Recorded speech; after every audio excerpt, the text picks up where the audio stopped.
Hi guys, happy last week of term. We're going to do a bit of matrix proof by induction. I've just recorded this entire video, but without my mic turned on, so that was clever of me. I'm going to do it again. I've got all the stuff written out, so you might not see me doing as much live writing as I normally do. I'm just going to save a bit of time, but this is a short, easy one anyway. Okay, so matrix proof by induction. This is a typical type of question you can get. Prove that a matrix to a certain power is equal to some other matrix with algebraic expressions within it.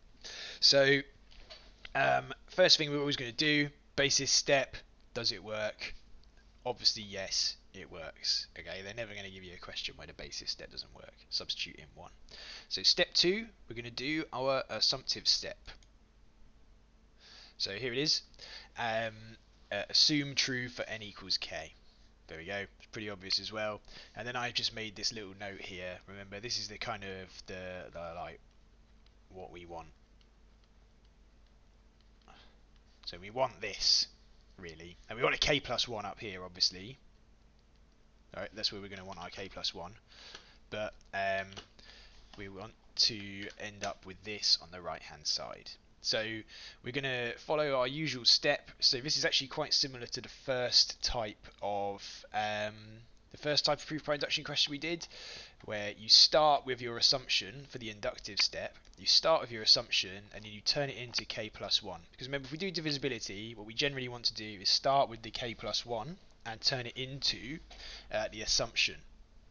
So this is similar to the first type. We're always going to start with the assumption and we're going to turn it into the k plus 1 term. So here's my inductive step. I've got this bit here. I'm just going to take my assumption, and then what I'm going to do is I'm going to take both sides and I'm going to multiply it by the next this matrix to make it into a k plus 1. So essentially what we're going to do, I will just get this bit written out because this is the actual kind of working out bit, so I won't skip time here. So minus 2 to minus 1 k times by 3 minus 2 to minus 1 equals 2. Someone's just rung my doorbell, 2 seconds. Okay, Amazon delivery, done. So we're going to take this and we're going to multiply it by the next thing. So minus 2k, 2k, 1 minus 2k, and then we do 3 minus 2, looks like it's 3 minus 2, let's make sure these actually look like separate entries, 3 minus 2 to minus 1. There we go. So we're going to work this out. When we multiply this, like if we do the left hand side here, it's pretty obvious what's going to happen.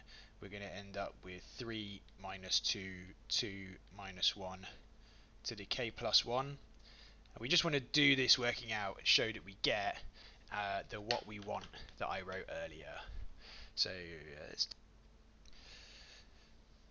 so there we go. I sped it up. You can all do this.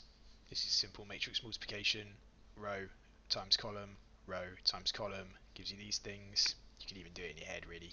You can just jump to this last step if you can. But this is the result we get here. And what we might want to do is just check that this is equivalent to the inverted commas what we want statement that we made earlier.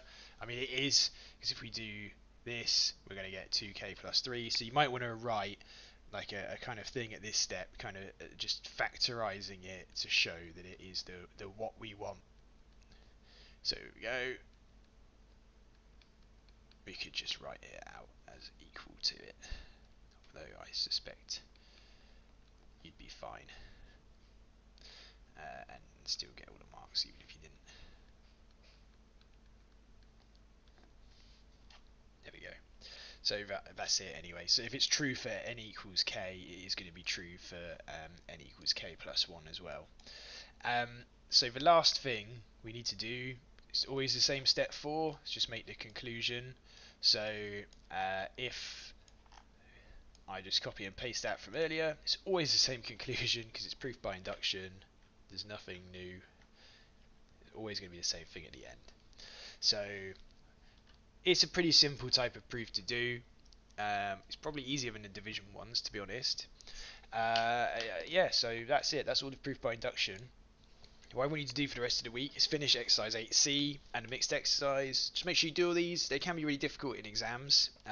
They can really put you under pressure trying to do some of the kind of mid-proof algebra, even though some of these have been a little bit easier, I suppose, in the examples I've done. I'm sure you've encountered some tricky things in the textbook, like this one, and this one is quite hard as well, actually.